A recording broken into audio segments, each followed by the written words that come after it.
Hello दोस्तों, class 9 maths के 6 chapter lines and angles का इंट्रोडक्शन का आज सेकंड पार्ट है और आज आप सीखेंगे parallel lines and transversal lines के बारे में। बहुत इंपॉर्टेंट टॉपिक है ये और बहुत ही आसानी से आप ये सीख जाएंगे। वैसे स्टूडेंट्स को बड़ा कंफ्यूजिंग लगता है ये टॉपिक, बट बहुत ज़्यादा सिंपल तरीके से आप ये पूरा टॉपिक कुछ ही मिनट में अच्छे से सीख जाएंगे। इसका जो पहला पार्ट है उसका लिंक आपको इस वीडियो के डिस्क्रिप्शन में मिल जाएगा और इसके साथ ही जितनी भी इसमें एक्सरसाइजेज हैं सभी एनसीईआरटी के क्वेश्चंस मैंने सॉल्व करके और उनके लिंक डिस्क्रिप्शन बॉक्स में जो प्लेलिस्ट है उसमें आपको मिल जाएंगे। ऑलराइट, तो शुरू करते हैं। और सबसे पहले समझिए कि parallel lines, intersecting lines and transversal lines क्या होती हैं। ऑलराइट, तो यहाँ पर आप ये देखिए, ये दो लाइंस आप मान के चलिए, ठीक है। अब इंटरसेक्टिंग लाइंस क्या होती हैं? वो लाइंस जो एक दूसरे को किसी पॉइंट पर काटती हैं, इंटरसेक्ट करती हैं। तो ये इंटरसेक्टिंग लाइंस हैं और जिस पॉइंट पर कट करती हैं उसको हम कहते हैं point of intersection. Got it. अगर लाइन ऐसी भी हैं तो भी इंटरसेक्टिंग लाइंस है, क्योंकि कभी ना कभी तो ये काटेगी ही। तो कहने का ये मतलब है इंटरसेक्टिंग लाइंस होती हैं जो एक दूसरे को काटती हैं। सीधी बात है। अच्छा, अब इसके बाद हम बात करते हैं ऐसी लाइंस की कि जो एक दूसरे को नहीं काटती हैं लेकिन वो पैरेलल नहीं हैं। वो हैं स्क्यू लाइंस, यानी एक इधर और एक इधर, है ना, दिख रहा है? ओके, इस ज़मीन है 3D में, शायद आपको दिख रहा हो, ये ऐसा है, ऐसे ज़्यादा बेटर दिख रहा है। तो ये लाइंस जो है एक दूसरे को नहीं काट रही हैं। ये भले ही ये पैरेलल भी नहीं है बट ये इंटरसेक्टिंग भी नहीं है, और ऐसी लाइंस को हम कहते हैं स्क्यू लाइंस। ये स्क्यू लाइंस है। तो जो लाइंस ना तो इंटरसेक्टिंग लाइंस होती हैं और ना ही पैरेलल लाइंस होती हैं, उन्हें हम स्क्यू लाइंस कहते हैं। Got it.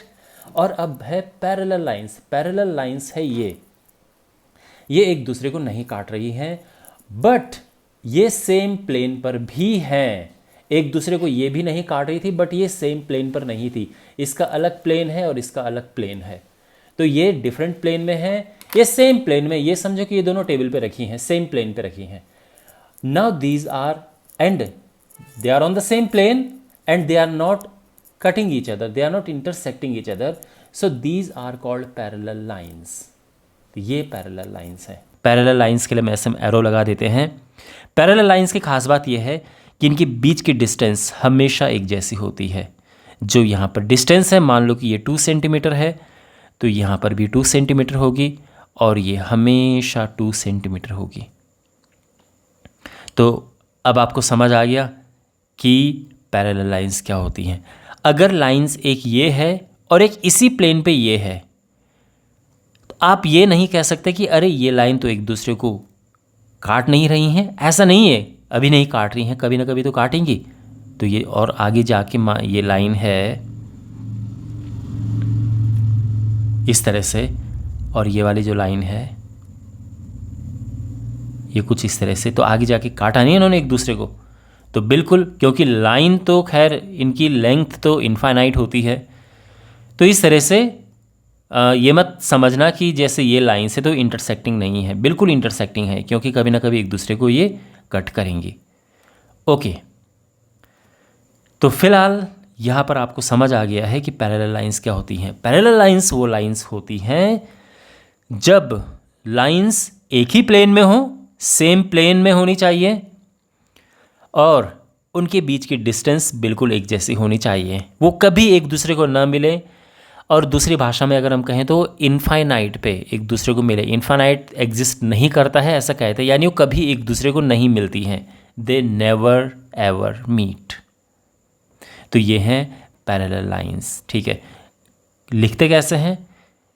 ऐसे हम कट मारेंगे, ये हुआ ए बी, यहाँ पे ऐसे कट मारेंगे, ये हुआ सी डी, और ए बी है सी डी के पैरेलल। तो पैरेलल लाइन का सिंबल ये होता है।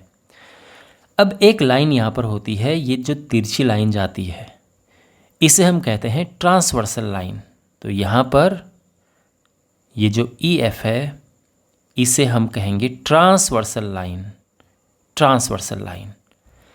अब ट्रांसवर्सल लाइन हर बार ऐसे नहीं काटती हैं। देखो, एक रेक्टेंगल ले लेते हैं, ध्यान से समझो इस बात को। रेक्टेंगल में ये लाइन और ये लाइन एक दूसरे के पैरेलल हैं, ओके। भले ये छोटी छोटी हैं, लाइन सेगमेंट टाइप का कह सकते हैं, बट ये पैरेलल है एक दूसरे के। क्यों? क्योंकि ये एक ही प्लेन में है और जितना डिस्टेंस यहाँ पर है उतना ही डिस्टेंस यहाँ पर है, तो इनके बीच की डिस्टेंस एक जैसी है, तो यहाँ पर ये पैरेलल लाइन्स हैं। इसी तरह से ये लाइन और ये लाइन आपस में पैरेलल हैं। बात समझ आ गई? इसको नाम देते हैं AB CD। तो यहाँ पर वैसे ABCD लिखा ऐसे जाता है, चलो कोई बात नहीं, ऐसे लिख देते हैं। तो यहाँ पर AB और DC एक दूसरे के पैरेलल हैं, तो ये एक दूसरे के पैरेलल हैं, तो जो भी इनको लाइन काट रही है, अब आप ये देखो, एक ये लाइन है और एक DC है, इन दोनों को कौन सी लाइन काट रही है? तो इन दोनों को एक ये काट रही है और एक ये काट रही है। तो यहाँ पर AD और BC दोनों क्या हैं? दोनों ही ट्रांसवर्सल लाइंस हैं, ध्यान रखना। तो पैरेलल लाइंस को इस तरह से भी काट सकती है लाइंस कि ऐसे हों। कभी कभार हमारे पास पैरेललोग्राम होता है, तो पैरेललोग्राम में क्या है कि ये तो पैरेलल है, तो उस केस में ये ट्रांसवर्सल लाइन है और ये ट्रांसवर्सल लाइन है। और साथ ही यही चीज़ है इसमें, आप जानते हैं पैरेलल लाइन में ये भी पैरेलल होते हैं, तो ये पैरेलल है, उस केस में ये वाली जो लाइन है ये ट्रांसवर्सल है और ये ट्रांसवर्सल है। तो ट्रांसवर्सल लाइंस, ये दो पैरेलल लाइंस हैं। ट्रांसवर्सल लाइन ऐसे भी हो सकती है, ट्रांसवर्सल लाइन ऐसे भी हो सकती है, ट्रांसवर्सल लाइन ऐसे भी हो सकती है। समझ गए? बस दोनों पैरेलल लाइंस को या तो ये टच करे या उनको आर पार कर दे, काटते हुए चली जाए, तो ये ट्रांसवर्सल लाइन हम इसे कहेंगे। ध्यान रखना इस बात का, क्योंकि आगे बहुत बारी आएगा ये सब। तो आपको ट्रांसवर्सल लाइन भी अच्छे से समझ आ गया? ऑलराइट, अब आगे बढ़ने से पहले मैं आपको बहुत अमेजिंग इंपॉर्टेंट टिप बता देना चाहता हूँ, जिसको समझने के बाद आप क्वेश्चन बहुत आराम से कर सकते हैं। बहुत छोटी सी मैं आपको टिप बताऊँगा, 1 मिनट में आप समझ जाओगे, लेकिन बहुत ही ज़्यादा यूज़फुल है ये। और इसको समझने के बाद फिर आगे आपको सारा आराम से समझ आ जाएगा। तो ये बहुत ही सिंपल है और आप ध्यान से सुनो। यहाँ पर ये दो लाइंस पैरेलल लाइंस हैं, आप जानते हैं पैरेलल लाइंस को ऐसे लिखा जाता है, ठीक है ना, कि AB is parallel to CD।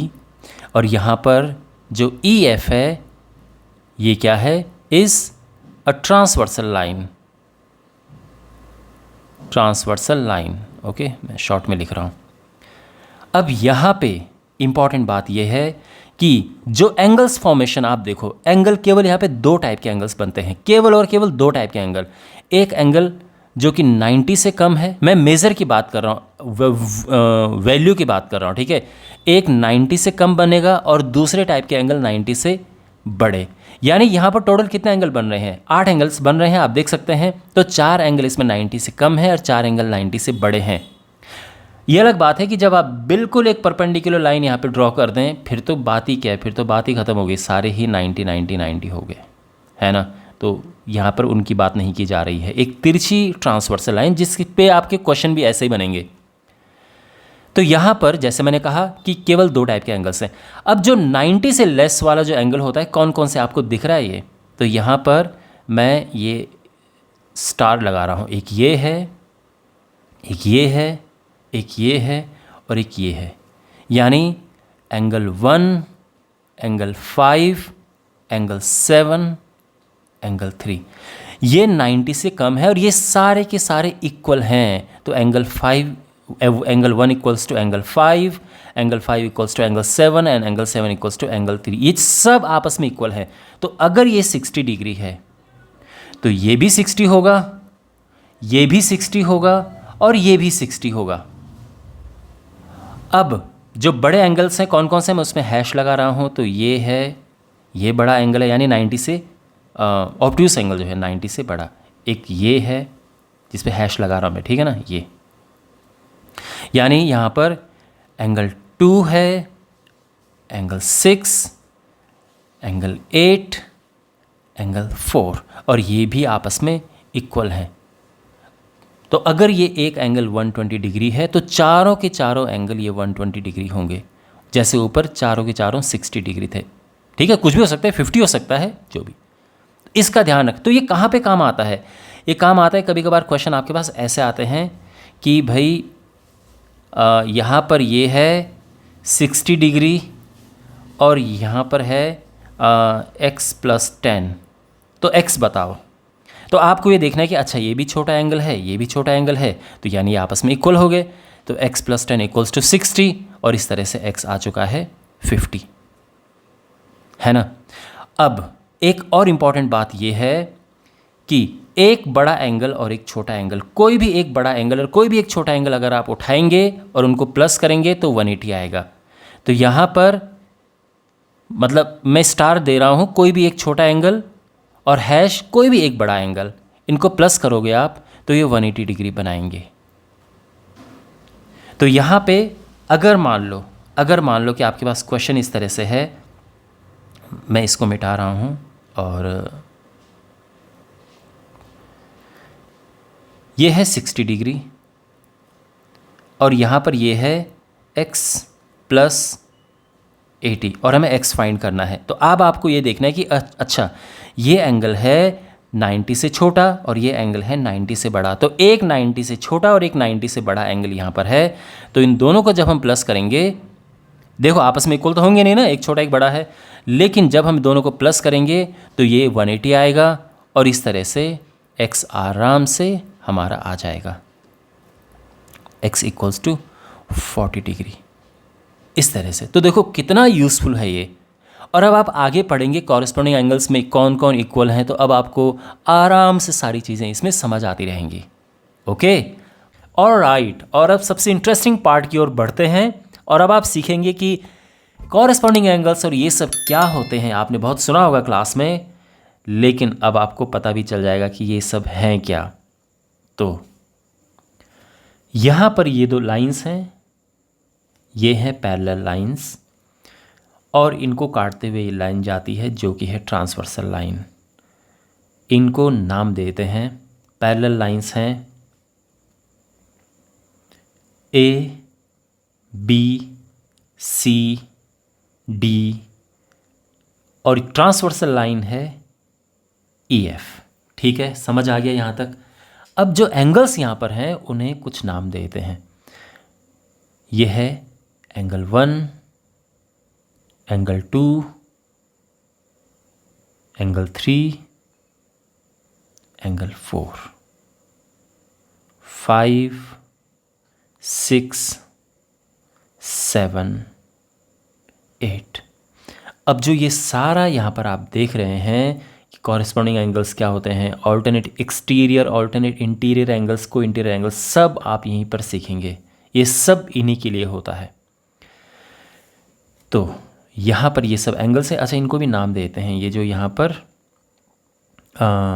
ये जो छोटा सा है, वैसे नाम देने की ज़रूरत है नहीं। मैं इस एंगल के लिए एंगल 1 कहूँगा, इसके लिए एंगल 2 कहूँगा, तो आप आराम से समझ जाएंगे। सबसे पहली बात, कॉरेस्पॉन्डिंग एंगल्स किसे कहते हैं?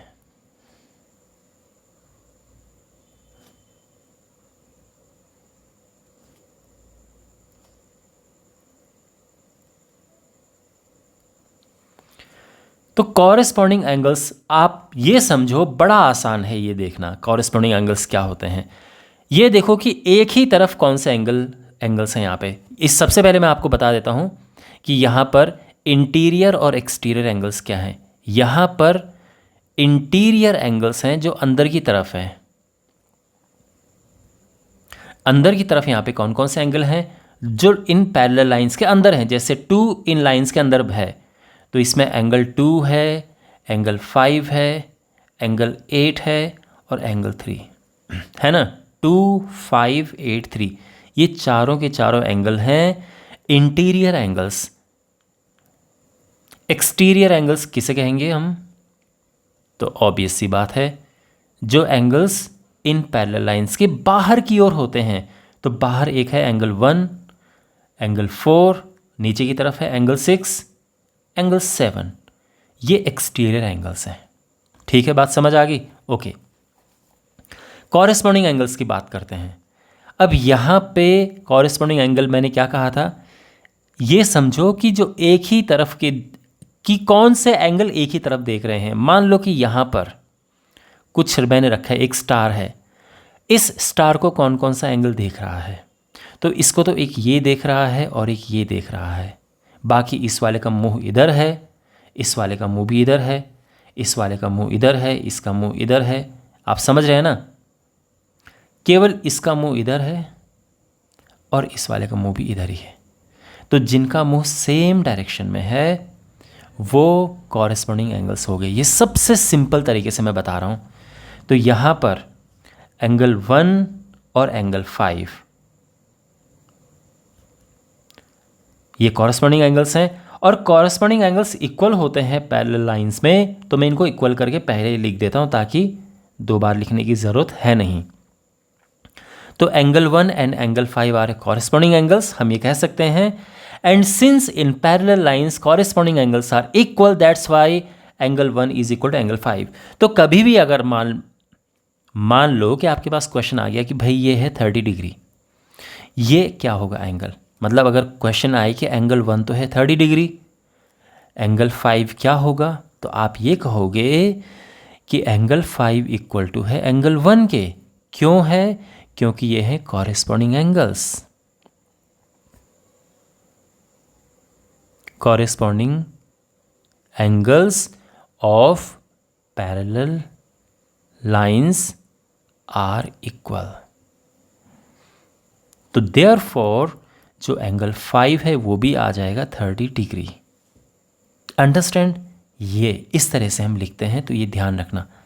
आई एम श्योर राइटिंग समझ नहीं आ रही होगी, बट मैं पढ़ के सुना देता हूँ। Corresponding angles of parallel lines are equal. Parallel lines का सिंबल ये भी होता है, पैरेलल लाइंस। तो टाइम बचाने के लिए कभी कभार पैरेलल लाइंस के लिए मैं ये भी लिख सकता हूँ।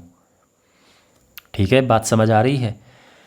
और अब मैंने आपको इतना बड़ा मंत्र बता दिया है, तो आप आराम से बाकी कॉरेस्पॉन्डिंग एंगल्स भी पता कर सकते हैं। तो मैंने क्या कहा था? कॉरेस्पॉन्डिंग एंगल्स जो सेम तरफ देखते हैं, जैसे ये एंगल इस तरफ देख रहे हैं।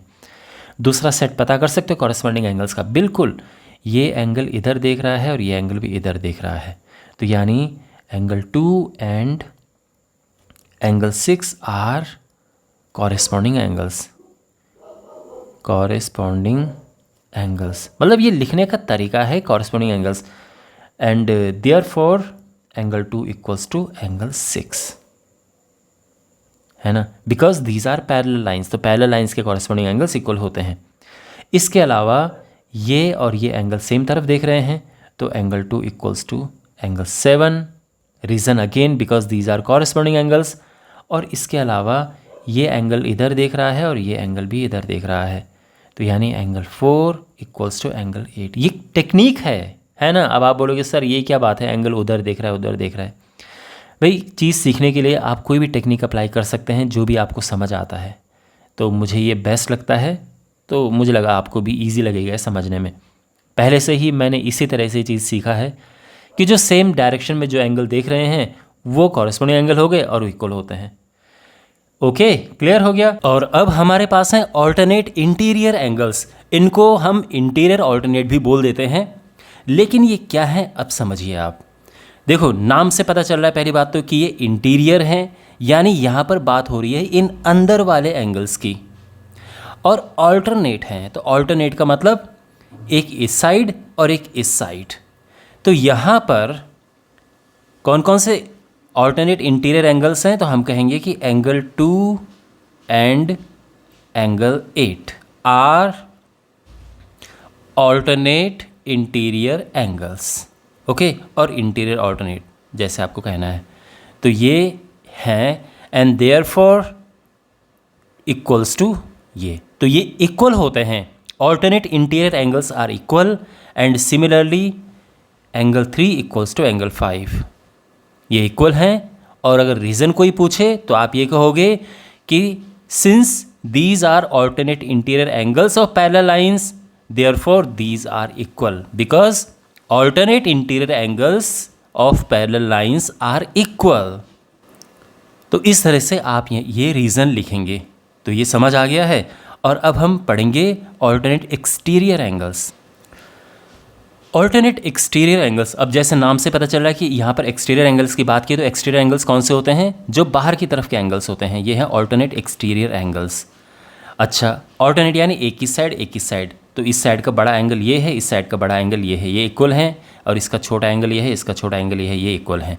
तो हम ये कहेंगे कि angle 1 and angle 7 these are alternate exterior angles. Angle 4 and angle 6 are alternate exterior angles. समझ गए? And alternate exterior angles of parallel lines are equal. तो अगर आपको ये लिखना हो कि भाई एंगल 1 इक्वल्स टू एंगल 7 है, क्यों है? तो इसका रीज़न ये है, आप ये लिखेंगे कि since these are alternate interior angles and alternate interior angles of parallel lines are equal, simply. और in short आप simply बस इतना लिख सकते हैं कि ये हैं alternate exterior angles। पूरा लिखना, ठीक है, मैंने थोड़ा शॉर्ट में लिखा है एंगल्स। अगर इतना भी आप लिख दो तो इनफ है, पूरे मार्क्स मिलेंगे। कहाँ पे यूज़फुल होता है ये? ऑब्वियसली जैसे मैं पहले ही बता चुका हूँ कि अगर यहाँ पर पूछा जाए कि एंगल 130 डिग्री है, एंगल 7 क्या होगा, तो आप सिंपली लिखेंगे कि एंगल 7 इक्वल्स टू एंगल 1। इसका रीज़न है कि ये ऑल्टरनेट एक्सटीरियर एंगल्स हैं and therefore angle 7 is also 30 degree, ऐसे लिखेंगे हम। एंड नाउ वी हैव को इंटीरियर एंगल्स। ये सबसे इम्पॉर्टेंट टाइप है जो आप पढ़ने जा रहे हैं। अब सबसे ज़्यादा इस पे क्वेश्चंस बनते हैं और सबसे ज़्यादा कन्फ्यूजिंग यही चीज़ है। तो यहाँ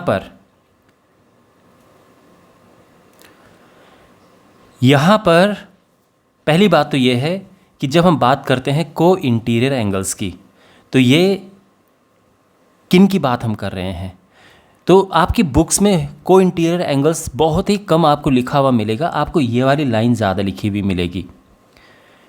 हम बात कर रहे हैं जो ये इंटीरियर एंगल्स हैं, यानी ये और ये इंटीरियर एंगल्स की बात कर रहे हैं same side of the transversal line. तो ट्रांसवर्सल लाइन की सेम साइड में, यानी इसकी बात कर रहे हैं और इसकी बात कर रहे हैं।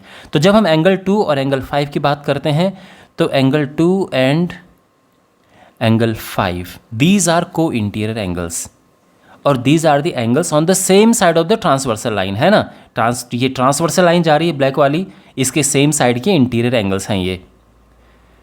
अच्छा, दूसरा सेट क्या है यहाँ पर? दूसरा सेट है एंगल 3 एंड एंगल 8। ये भी क्या है? या तो इनको को इंटीरियर एंगल्स बोल सकते हैं और या फिर interior angles on the same side of the transversal line, है ना। अब यहाँ पर एक और चीज़ लिखी है कि दीज आर सप्लीमेंट्री। इसका क्या मतलब है? इसका मतलब ये है कि जब आप इन्हें प्लस करेंगे, जब आप प्लस करेंगे एंगल 2 एंड एंगल 5, तो इनको प्लस करके 180 आएगा। वैसे भी जैसे कि मैंने आपको बताया था जब मैं आपको इम्पॉर्टेंट टिप दे रहा था कि एक बड़ा एंगल और एक छोटा एंगल ये मिला के 180 डिग्री बनाएंगे। ऐसे ही इस साइड के एंगल 3 प्लस एंगल 8 ये भी 180 बनाते हैं। तो जब दो एंगल्स को प्लस करके 180 आता है तो उनको हम सप्लीमेंट्री एंगल्स कहते हैं। और अगेन यहाँ पर अगर कोई रीज़न पूछे क्या लिखना, क्या रीज़न लिखेंगे, तो ये तो आप ये लिखना कि ये को इंटीरियर एंगल्स हैं, और या फिर आप ये लाइन लिखना।